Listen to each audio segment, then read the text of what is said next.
شیر اور لالچی آدمی۔ ایک جنگل میں ایک شیر رہتا تھا۔ ایک دن اس نے ایک عورت کو مار دیا۔ اس عورت نے سونے کی چوڑیاں پہن رکھی تھیں۔ شیر نے وہ چوڑیاں اپنے پاس رکھ لیں۔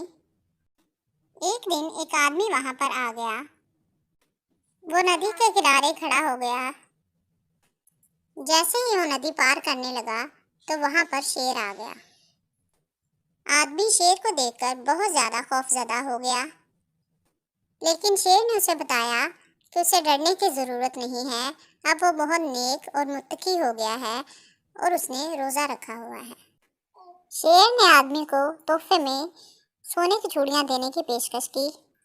آدمی کے دل میں سونے کی چوڑیاں دیکھ کر لالچ آ گیا۔ جیسے ہی وہ اس کے قریب آیا، شیر اس پر ٹوٹ پڑا اور اس کے ٹکڑے ٹکڑے کر دیے۔ لالچی کتا اور اس کا سایہ۔ ایک دفعہ کا ذکر ہے کہ ایک کتے کو بھوک لگی تھی اور اس نے قصاب کی دکان سے ایک گوشت کا ٹکڑا چرا لیا۔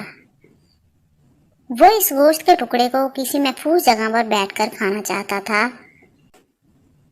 راستے میں وہ ایک ندی کے پاس سے گزرا اور اس نے ندی کے صاف شفاف پانی میں اپنا عکس دیکھا۔ وہ سمجھا کہ شاید کوئی دوسرا کتا منہ میں گوشت کا ٹکڑا لیے ہوئے کھڑا ہے۔ اس کے دل میں لالچ آ گیا اور اس نے دوسرے کتے سے بھی وہ گوشت کا ٹکڑا چھیننے کا سوچا۔ اس نے دوسرے کتے پر بھونکنے کے لیے جیسے ہی اپنا منہ کھولا تو اس کا اپنا ٹکڑا بھی پانی میں گر گیا۔ اس طرح لالچ کرنے کی وجہ سے وہ اپنا ٹکڑا بھی اپنے ہاتھ سے گنوا بیٹھا۔ لالچی بندر۔ ایک جنگل میں ایک بندر رہتا تھا۔ ایک دن اسے بہت زیادہ بھوک لگی تھی اور وہ خوراک کی تلاش میں نکل پڑا۔ چلتے چلتے آخر کار وہ ایک کسان کے گھر میں گھس گیا۔ گھر کے اندر کوئی بھی نہیں تھا۔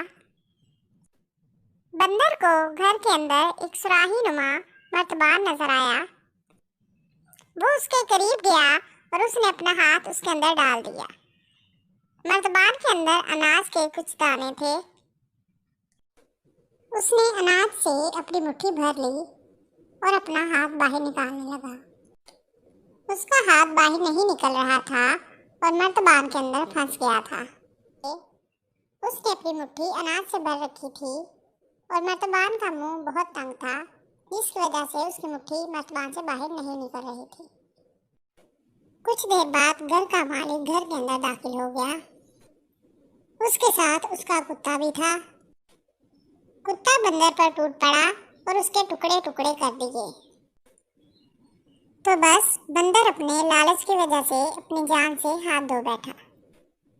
اخلاقی سبق: لالچ بری بلا ہے۔